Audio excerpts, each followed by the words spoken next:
The FBI says that crime is down. Tiffany, do you feel like crime is down? Well, depends on who you ask. There's a couple different things here. So if we look at the data, depends on how you collect the data, right? So I was doing an interview the other day about Trump's threat, if you will, to federalize DC.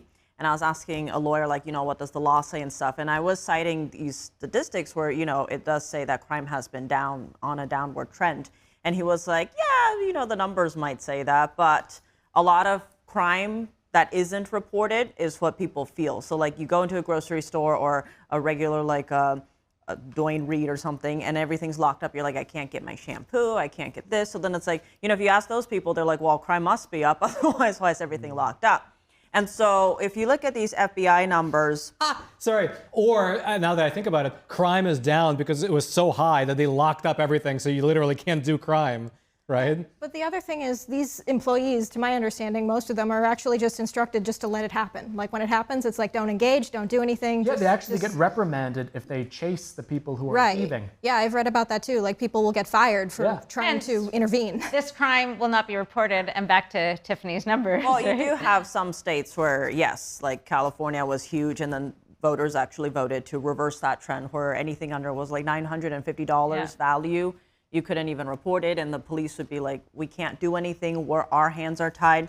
So this is supposed to be very egregious crime. So this data is basically crimes for murder, manslaughter, rape, aggravated assault, property crime, burglaries, and auto theft. And so the numbers say this is across the nation. It was from over 16,000 law enforcement agencies reporting this. That was accounts for 96% of residents. This is what the FBI is saying.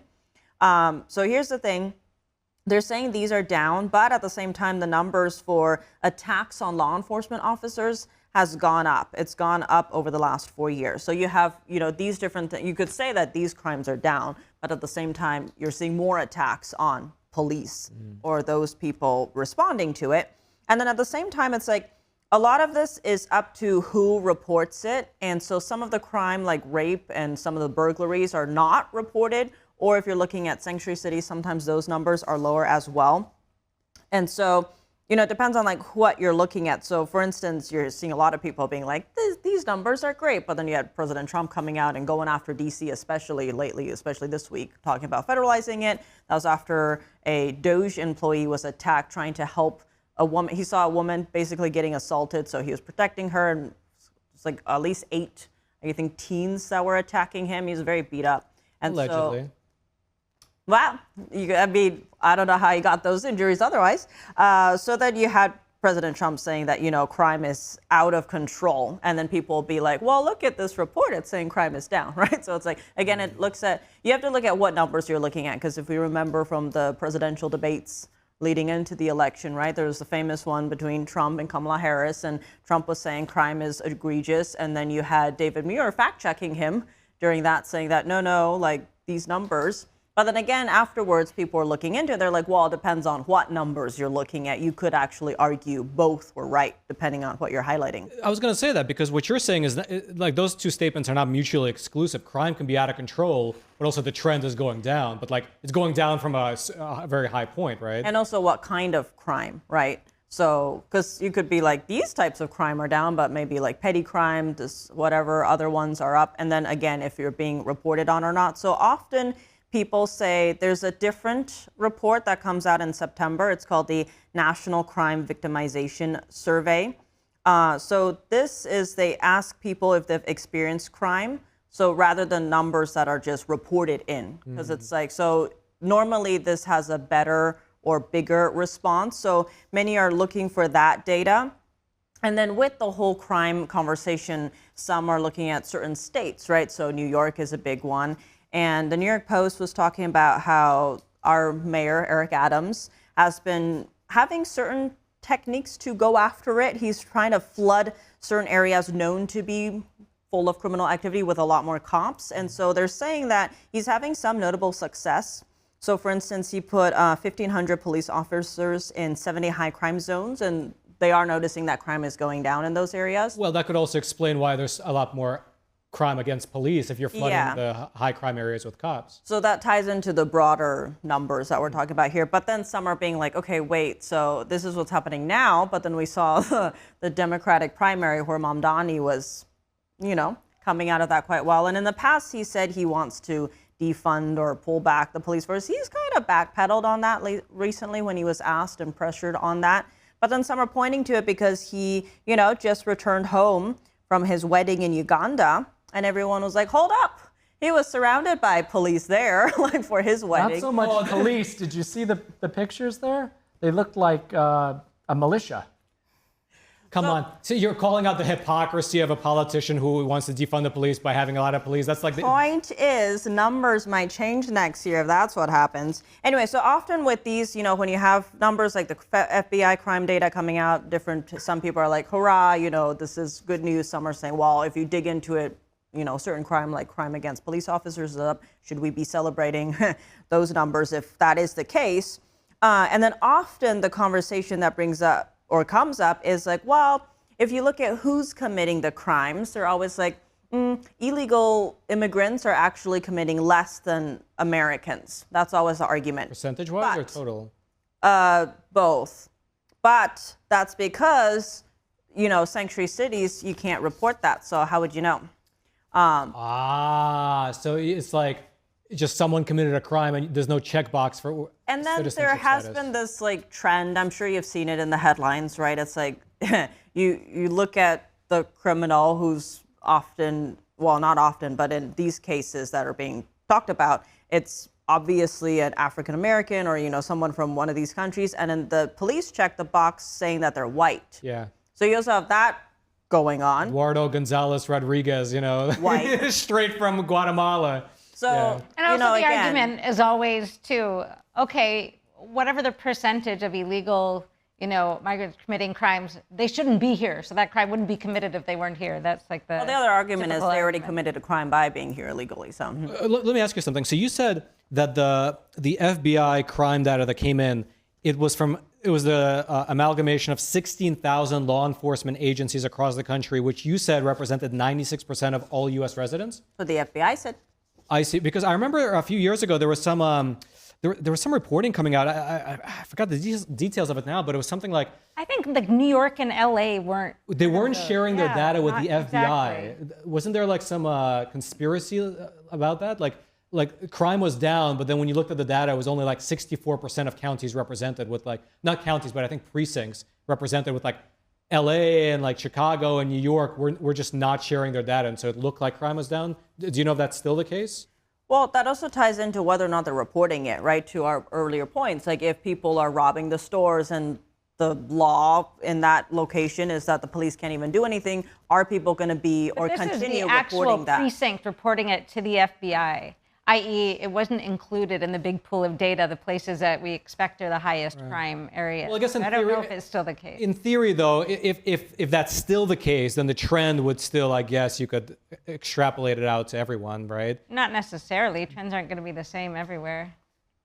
I don't trust this data. Speaking of not trusting data, some Bureau of Labor Statistics data came out, and our chief executive doesn't trust that. Can you tell us a bit about that? Yes, so basically last Friday, the Bureau of Labor Statistics report came out, right?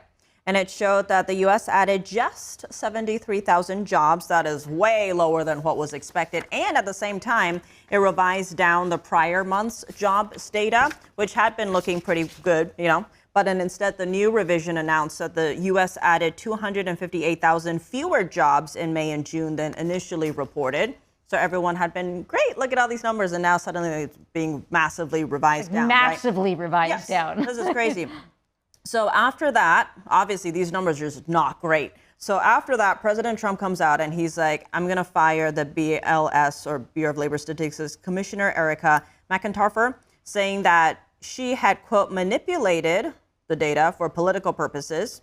So here's the thing, depending on who you listen to, they're like, how would you manipulate the data? You just get the data, blah, blah, blah. And so here's where we get into how you get the data, right? So first off, this has basically been happening since the Great Depression, that the US government is trying to get accurate economic data from businesses and the government could make decisions about the economy and what to do next, right? Like the Fed has to make choices based on this as well. So there's two main ways that the Bureau of Labor Statistics gets its numbers. There's like two surveys. So one is the current population survey that's known as the household survey. So basically that measures the households about their employment situation every month. Like, are you working? Are you not? Who's working? Blah, blah, blah, stuff like that. So sometimes when you look into like the numbers under the Biden administration, the criticisms from the conservative side was that if you actually, because those were some pretty rosy numbers, right? If we remember. Well, but they were also adjusted down usually like the next month. And then, but also if you dug into those numbers, like the gains were mostly in government sector jobs, and many people who wanted to be working full time were working part time. They couldn't find full time jobs. So like that's, again, if you parse into the data, right? So that's one of the surveys. The second survey they get the numbers from is called the Current Employment Statistics. That's known as the Payroll or Establishment Survey. So that surveys about 630,000 businesses every month. So it has to like reach out to these businesses and be like, hey, how are you doing as a business? But here's the thing.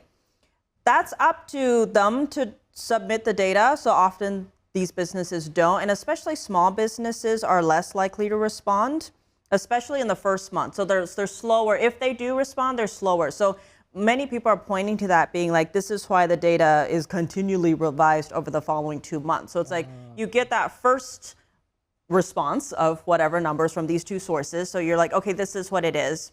And then as you get more and more information in, obviously the data is changing. So then you revise it. So it's been going on and on. So depending on who you talk to, right?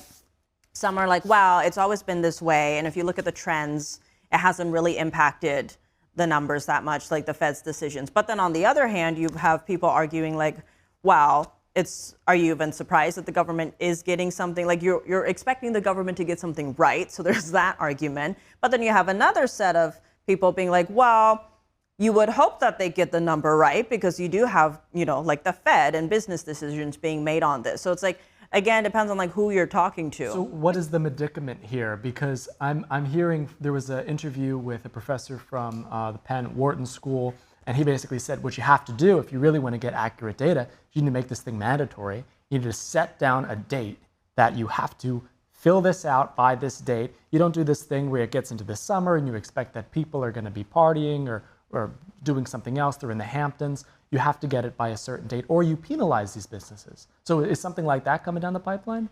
Well, there are some people suggesting that you should have something like that where, in our age of technology, it shouldn't take so long to be getting the information on. It's going through the mail, right? The regular snail mail. There's some that also call. So there's various ways that they get these numbers. And then, of course, some is snail mail, hence why you have slow responses. So some are saying, yeah, you need that type of technological overhaul, like maybe it's like an email or something that goes out of here with this fining business. You're saying that small businesses need to get fined if they don't report the numbers to the government? I'm not saying, a professor at Wharton is saying. But you're bringing him up. Why? Says someone with a small business.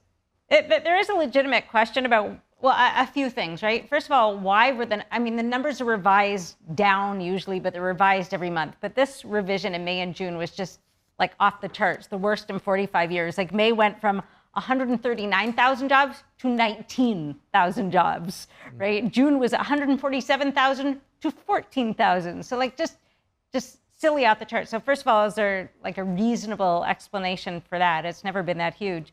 But secondly, I feel like these reports are supposed to reflect something that they don't. Like we all take them to mean something, but do they really? For example, a job is a job. So if it's a government job, that's actually an outlay, right? That's not, adding to the economy. That's taxpayer money paying someone. And they don't make a distinction whether it's a full-time job or a part-time job or your second or third job. Or I remember some months ago, like the big job increases when it was two categories. It was government jobs and foreign-born worker jobs, which may not even be here legally, right? Well, I think that actually ties into this story, right?